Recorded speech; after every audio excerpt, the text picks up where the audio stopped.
Welcome to the Sovereign News Network. This segment was recorded on November 30th.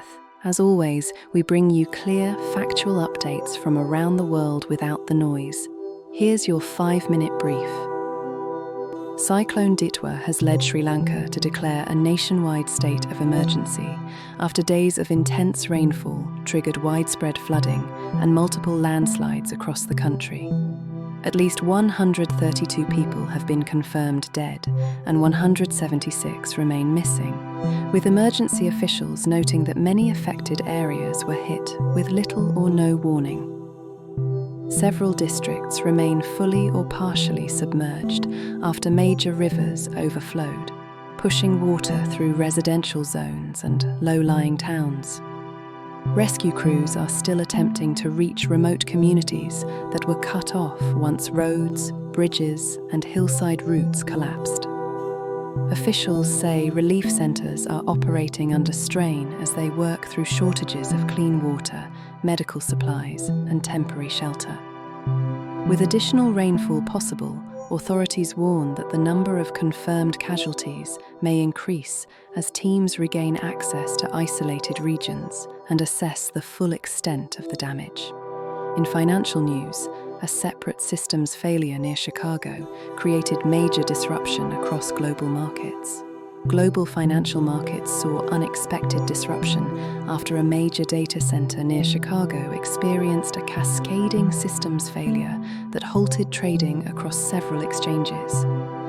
Early reports indicate the outage began when the facility's cooling and power management units malfunctioned, triggering an automatic shutdown of key servers responsible for routing transactions. As platforms went offline, trading desks and automated systems were forced to pause or reroute activity, creating brief spikes in volatility across equities, futures, and commodities during peak hours. Analysts say the event highlights growing concerns about infrastructure resilience as global markets rely increasingly on a handful of centralized data hubs. Regulators have requested a full technical report to determine whether redundancies functioned as intended and whether additional safeguards are required.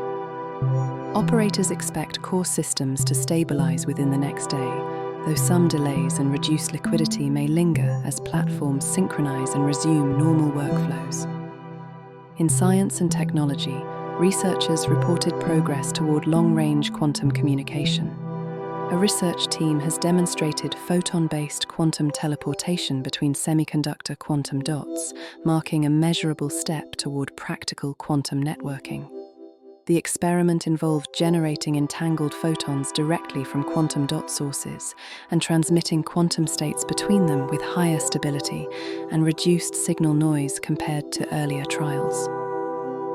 Researchers say the improvement helps address one of the major challenges in building scalable quantum networks, maintaining consistent entanglement over usable distances.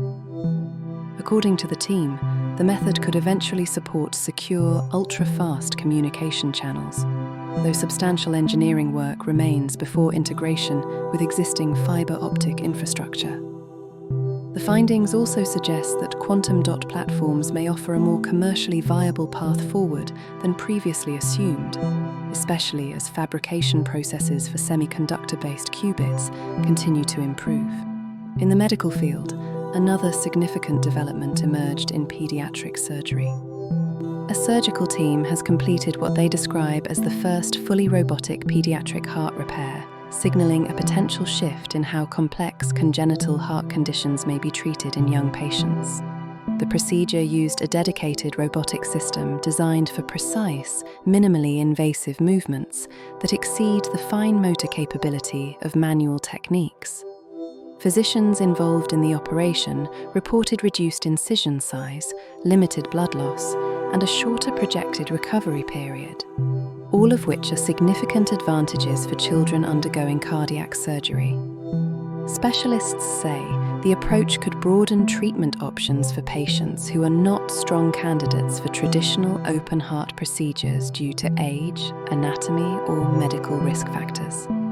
the hospital plans to publish additional clinical details after follow-up evaluations and is exploring whether similar robotic methods can be applied to other pediatric cardiac repairs.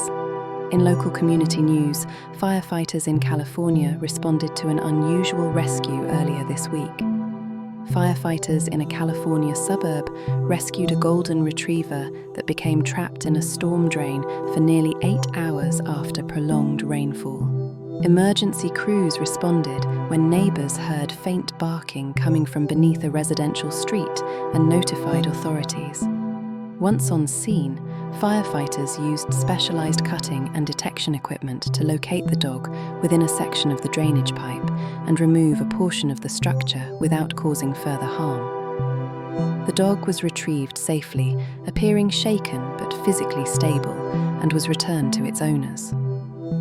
Local officials noted that the incident gained broad attention after video clips circulated on social media, highlighting the firefighters' coordination and persistence during the rescue.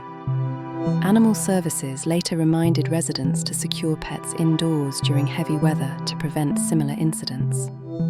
You've been tuned into the world's first fully sovereign broadcast.